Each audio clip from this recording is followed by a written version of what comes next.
মাননীয় প্রধানমন্ত্রীকে আমি প্রধান অতিথি হিসাবে তাকে নিয়ে এসেছি। সেখানে তিনি আমার কথা শুনেছেন।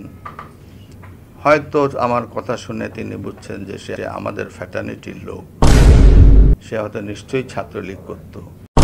আওয়ামী লীগের সময় যত লোক শাসন ক্ষমতা পেয়েছে তাদের সকলকে এক এক করে বিতাড়িত করতে হবে। যেমন এরই লক্ষ্যে আমরা বিতাড়িত করেছি প্রধানমন্ত্রী শেখ হাসিনাকে, এরপরে আমরা বিতাড়িত করেছি বাংলাদেশের প্রধান বিচারপতিকে। এখন আমাদের যে নেক্সট যে টার্গেট হবে সেটি হচ্ছে আমাদের যে রাষ্ট্রপতি আছে তিনি, এই তিনি যে কত বড় শেখ হাসিনার দালালি করেছেন সেটা আমি আপনাদেরকে একটু ফুটেজে দেখিয়ে দিই, এরপরে সেটা নিয়ে একটু মোটামুটি পর্যালোচনা করব। লেটস গো।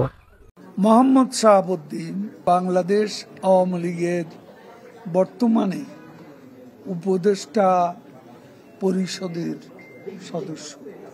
আমি যখন বঙ্গবন্ধুকে উপস্থাপন করেছি, স্বাধীনতার যুদ্ধকে উপস্থাপন করেছি আমার বক্তৃতায় জজদের সম্মুখে, তখন উনি আমাকে জিজ্ঞেস করেছিলেন, তুমি কি আপনি কি রাজনীতি করতেন? আমি বললাম, জি মাননীয় প্রধানমন্ত্রী, আমি ছাত্রলীগ করতাম।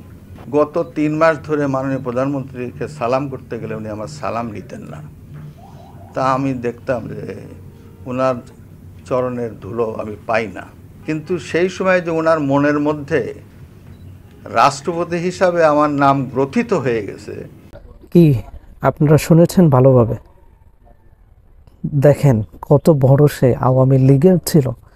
সে এক জায়গায় স্বাধীনতাকে এমনভাবে উপস্থাপন করেছে যে প্রধানমন্ত্রী শেখ হাসিনা তাকে কি জিজ্ঞাসা করেছে, তুমি কি ছাত্র রাজনীতি করেছো? সে বলল যে হ্যাঁ মাননীয় প্রধানমন্ত্রী, আমি ছাত্রলীগ করতাম। সে ছাত্রলীগ করতো এবং সে পরে বলল কি যে আমি প্রধানমন্ত্রীর পায়ে ধুলো নিতে চাইতাম, সালাম নিতে চাইতাম। ওই যে কি কদম বুঝে না যেন কি করে না, ওইরকম আর কি, এরকম পাও ধরে আর কি সালাম করা। কিন্তু শেখ হাসিনা সে কী করতো, তার পাকে সরিয়ে নিত, তাকে সালাম করতে দিত না। তাহলে বুঝেন সে ওই সময়ের কত বড় আওয়ামী লীগের ছিল, আর সে এখন পর্যন্ত রাষ্ট্রপতির চেয়ারে বসে আছে। এটা পুরো বাংলাদেশের মানুষের জন্য অত্যন্ত দুঃখজনক বিষয় যে আমরা এক এক করে আওয়ামী লীগের যত লোক ছিল সকলকে সরিয়েছি, কিন্তু এই যে প্রধান যে শয়তান, এই যে রাষ্ট্রপতি, সে এখনও তার চেয়ারে বহাল রয়েছে। আমরা এক এক করে শেখ হাসিনাকে সরিয়েছি, এরপরে এই যে প্রধান বিচারপতিকে সরিয়েছি। এখন তৃতীয় স্টেপ হিসেবে যারা বৈষম্য বিরোধী ছাত্র আন্দোলন যারা ডাক দিয়েছেন তাদের সকলের উচিত তৃতীয় স্টেপ হিসেবে এই যে শাহাবুদ্দিন চুপ্পু, যে ওই সময়ে সবচেয়ে বড় আওয়ামী লীগের ছিল, তাকে তার পদত্যাগ করাতে হবে। তা না হলে পুরো বাংলাদেশকে সুন্দরভাবে ঢেলে সাজানো সম্ভব নয়। আমি মনে করি যদি তাকে সরানো না যায় তাহলে পুরো বাংলাদেশ আবার নতুন করে পূর্ণাঙ্গভাবে স্বাধীন হয়েছে এ কথা বলার কোনো সুযোগ থাকবে না।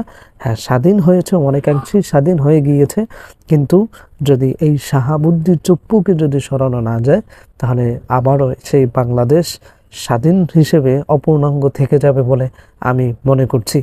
Okay, that's it. Thanks for watching this video and see you in the next video. Allah Hafiz.